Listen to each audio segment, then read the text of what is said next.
Hello बच्चों, जैसा कि हम सब पिछली कक्षाओं में पढ़ चुके थे, कक्षा 6 यानी क्लास 6 का पहला चैप्टर यानी फर्स्ट चैप्टर साइंस विज्ञान हम लोग पढ़ चुके थे, जिसमें से विस्तार पूर्वक पढ़े थे कि भोजन पहला चैप्टर है और उसमें से भोजन कहाँ से प्राप्त होती है, भोजन में किस किस चीज़ की आवश्यकता होती है, भोजन हमें कहाँ से प्राप्त होती है, सारा कुछ हम लोग विस्तार पूर्वक पढ़ चुके हैं। तो आइए अब हम लोग चलते हैं इस चैप्टर का यानी भोजन का प्रश्न उत्तर को लेकर।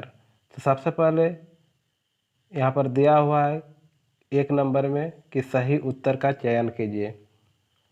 पहला क्वेश्चन है आलू में होता है। आलू में क्या होता है? क मंड, ख प्रोटीन, ग वसा और घ खनिज लवण। यहाँ 4 ऑप्शन दिए हुए हैं, जिसमें से क मंड है। मंड किस में पाया जाता है? कार्बोहाइड्रेट में। कार्बोहाइड्रेट में क्या पाया जाता है? मंड यानी स्टार्च, है कि नहीं? तो इसका क आंसर सही हो जाएगा। क इज राइट आंसर। उसके बाद फिर दूसरा नंबर प्रश्न कहता है हड्डियों एवं दांतों को किसके उपयोग से स्वस्थ रखा जा सकता है? हम लोग पढ़े थे हड्डियों एवं दांतों के रोगों के लिए कैल्शियम का होना आवश्यक है। तो इसमें क नंबर में है लौह तत्व, ख में कैल्शियम, ग में सल्फर और घ में इनमें से सभी। तो इसमें ख हो जाएगा सही उत्तर। इसके बाद इनमें से किसमें पोषक तत्व नहीं होते हैं? तो यहाँ पर पोषक छूट गया है। इनमें से किसमें पोषक तत्व नहीं होता है? विटामिन में होता है, रुक्षांश में नहीं होता है, प्रोटीन और वसा, यानी ख नंबर इसका सही उत्तर। रुक्षांश जो हम लोग पढ़ चुके थे कि ताज़ा फल और सब्जियां में पाया जाता है, जिसे हम रेशा भी कहते हैं, रेशे या रेशा कह सकते हैं। उसके बाद 4 नंबर में है घेंघा रोग किसकी कमी से होता है? विटामिन सी की कमी से स्कर्वी होता है। ख नंबर में है कैल्शियम, यानी अभी हम लोग पढ़ चुके कि हड्डी और दंत रोग होता है। और ग नंबर में आयोडीन की कमी से घेंघा रोग होता है, ये तो हम लोग पढ़ चुके थे। और घ में है फास्फोरस, तो इसका उत्तर हो जाएगा ग।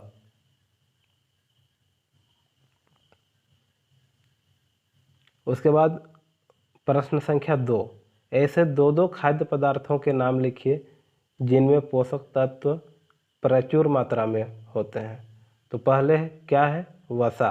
तो देखिए वसा में हम लोग पढ़े थे कि मक्खन में और मूंगफली में, इसके अलावा सभी प्रकार के खाद्य तेल में। तो इसमें हम लोग 2 ही लिखेंगे, एक मक्खन और एक मूंगफली।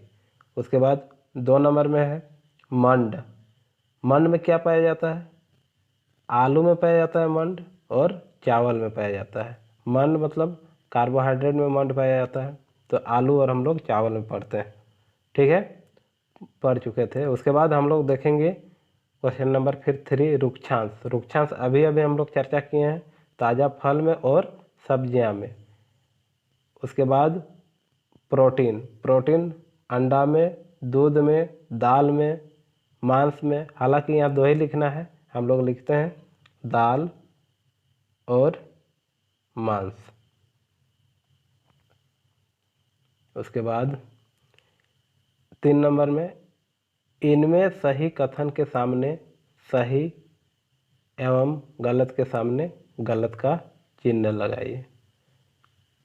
यहाँ सही और गलत को चुनना है। केवल चावल खाने से हम अपने शरीर की पोषण संबंधी आवश्यकताओं को पूरा कर सकते हैं। केवल चावल से कभी नहीं हो सकता। अगर केवल चावल से सभी का पोषण पूर्ण रूप से होता तो हमारे झारखंड में गांव देहात के लोग जितने भी किसाई भाई बंधु हैं, सभी क्या करते हैं?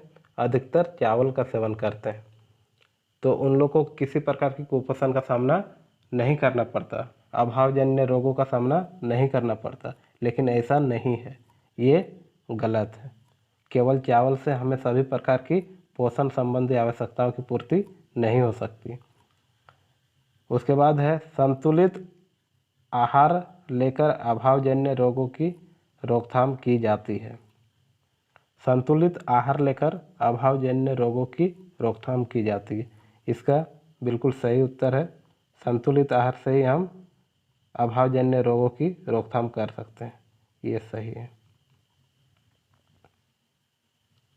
उसके बाद शरीर के लिए संतुलित आहार में भिन्न भिन्न प्रकार के खाद्य पदार्थ होना चाहिए, ये भी सही है।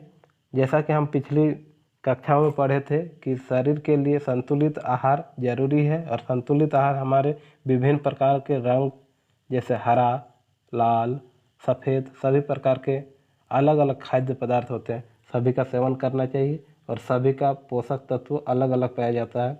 अतः हमारे खाद्य पदार्थ में वैसे खाद्य पदार्थ होने की ज़रूरत है, तभी हम क्या हो सकते हैं, संतुलित रह सकते हैं और बीमार नहीं पड़ेंगे। तो ये भी सही उत्तर है।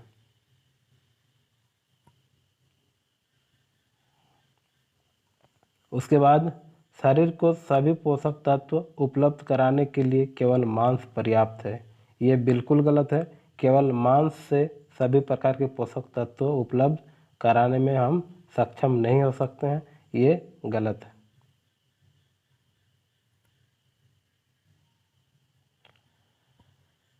उसके बाद प्रश्न संख्या 4, खंड क में अंकित विटामिनों से खंड ख में कमी से होने वाले रोगों का मिलान कीजिए। विटामिन ए की कमी से क्या होता है, जैसा कि आप सबों को पता है, विटामिन ए की कमी से रतौंधी है ना, और विटामिन बी की कमी से बेरी, और विटामिन सी की कमी से स्कर्वी, और विटामिन डी की कमी से रिकेटस, ये हम लोग पढ़ चुके थे।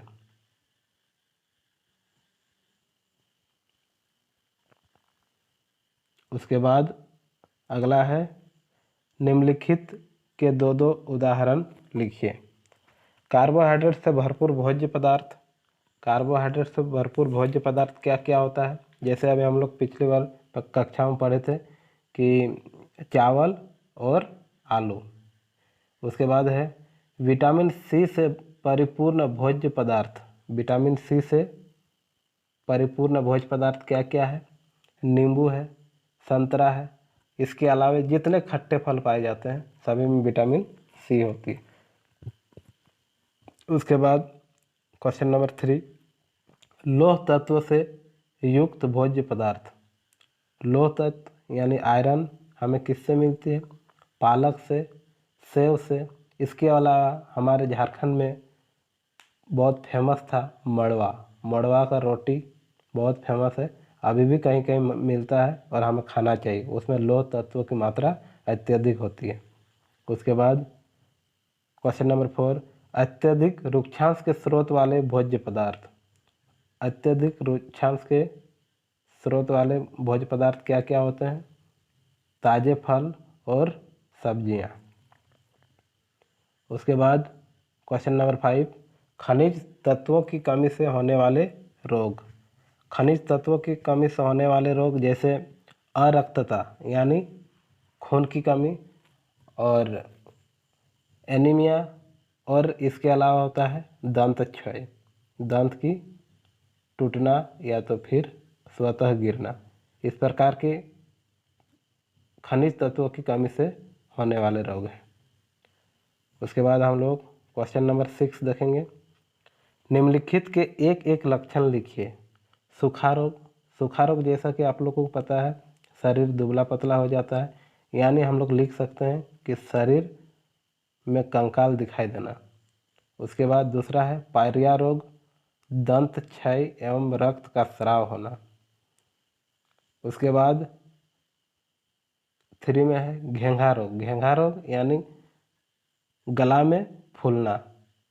उसके बाद 4 नंबर में है मोटापा, मोटापा जैसा कि हम लोग देखे थे पिछले कक्षाओं में, हाथ पैर तथा शरीर में क्या होता है, भारीपन हो जाता है, ये सूखा रोग का लक्षण है, ये पायरिया रोग का लक्षण है, और ये घेंघा रोग का, और ये मोटापा का। इसके बाद देखते हैं हम लोग 7 नंबर, एक मोटे व्यक्ति को अपने वज़न को कम करने के लिए क्या करना चाहिए? पहली बात कि हमें प्रतिदिन सुबह उठना चाहिए। सुबह उठ के हो सके तो सूरज से पहले उठना चाहिए। सूरज से पहले उठकर हमें दैनिक क्रियाकलाप जो भी करते हैं वो करना चाहिए, जिससे हमारा मोटापा बढ़ेगा ही नहीं। तो अगर किसी प्रकार की मोटापा बढ़ गई है या तो फिर किसी का बढ़ गया हो, तो उसके लिए एक मोटे व्यक्ति को संतुलित आहार के सेवन मात्रा अनुसार करना चाहिए। हम उतना ही खाना खाएंगे जितना हम खा सकते हैं। खाने की इच्छा भले हो, लेकिन ऐसा नहीं है कि हम दबा के पेट में घुसाते जा रहे हैं और फिर बाद में हमारे परेशानी बढ़ती जा रही है। तो अतः हमें मात्रा अनुसार खाना खाना चाहिए और अपना सेहत का ख्याल रखना चाहिए। उसके बाद है वसा युक्त भोजन का सेवन कम करना चाहिए। वसा जिसमें कम मिले, वसा जैसे अधिकतर वसा किस में होती है? मूंगफली में, तेलीय सामग्री में। तो इस सब को हम लोग का सेवन कम करना चाहिए, जिससे क्या होगा कि मोटापा में कमी आएगी और हम स्वस्थ और तंदुरुस्त रह सकते हैं। प्रतिदिन समय निकालकर व्यायाम कसरत करना चाहिए। अगर हम जल्दी उठ पाते हैं सो के, तो फिर हमें कसरत और व्यायाम करना चाहिए, जिससे हम मोटापा को कम कर सकते हैं। उसके बाद है कुछ जंक फूड के नाम लिखिए। जंक फूड यानी फास्ट फूड जिसे हम कहते हैं। चाउमीन, ब्रेड चॉप, पिज्ज़ा, पाव भाजी, चिल्ली, बर्गर इत्यादि, ये सब क्या है? जंक फूड यानी फास्ट फूड है। ये सब हमें खाना नहीं चाहिए, क्योंकि इसमें अधिकतर नमक की मात्रा होती है और नमक जैसा कि रक्तचाप को बढ़ा देता है, रक्तचाप यानी बीपी हाई कर देता है। इसलिए हमें इसका सेवन कम करना चाहिए और इससे बच के रहना चाहिए। अगर हम बाज़ार भी जाते हैं तो ये सब हो सके तो ना खाएं, क्योंकि ये सब क्या है? जंक फूड है। उसके बाद अंतिम प्रश्न संख्या 9, भोजन बर्बाद नहीं हो इसके लिए आप क्या करेंगे? देखिए, हमसे पूछ रहा है कि भोजन बर्बाद नहीं हो इसके लिए हम क्या कर सकते हैं। तो बच्चों बता दें कि अगर हम बाज़ार जा रहे हैं, बाज़ार से सब्जियां एवं अन्य खाद्य सामग्री ला रहे हैं, तो हमें जितनी आवश्यकता है उतना ही लाना चाहिए। इसलिए हम लिख देंगे यहाँ पर कि बाज़ार से सब्जियां एवं अन्य खाद्य सामग्री अधिक नहीं लाना चाहिए, जिससे क्या होगा? भोजन की बर्बादी हम नहीं करेंगे। जितनी आवश्यकता उतना ही बाज़ार से लाएंगे। उसके बाद किसी समारोह या पार्टी में ज़रूरत से ज़्यादा प्लेट में खाना नहीं लेना चाहिए। अगर हम किसी के शादी पार्टी में गए हैं या तो फिर बर्थडे पार्टी में गए हैं, तो हमें उतना ही खाना चाहिए जितना संभव है। ऐसा नहीं कि अच्छे अच्छे पकवान मिले हैं, अच्छे अच्छे व्यंजन मिले हैं, तो जितना हो सके हम अपने अंदर ठोस लें और फिर बाद में परेशानी का सामना करना पड़े, या तो फिर हो सके इतना ज़्यादा खाना ले लिए कि आधा खा के आधा छोड़ दे, वो क्या हो जाएगा? बर्बाद हो जाएगा। इसलिए हम जितना सकें उतना ही हमें खाना खाना चाहिए और भोजन लेना चाहिए, है कि नहीं? उसके बाद अंतिम है कि बचे भोजन को रेफ्रिजरेटर यानी फ्रिज में रखकर भी भोजन की बर्बादी को कम किया जा सकता है। अगर खाना हम जितना बना रहे हैं अगर वो बच गया, या तो मान लीजिए हम सब्जी लाए मार्केट से, वो भी बच गया, तो उसे हम फ्रिज में रख कर यानी रेफ्रिजरेटर में रख कर कुछ हद तक कम किया जा सकता है बर्बादी को, जिससे हम बर्बादी से बच सकते हैं। ठीक है, तो बच्चों आज का यह सेशन कैसा रहा? आपको क्वेश्चन आंसर कैसा लगा? कमेंट में अपने माध्यम से अपनी राय और सुझाव अवश्य दें, ताकि आने वाले समय में हर विषय का इसी प्रकार से प्रश्नोत्तर करेंगे और हम लोग पढ़ेंगे। ठीक है, वीडियो देखने के लिए धन्यवाद।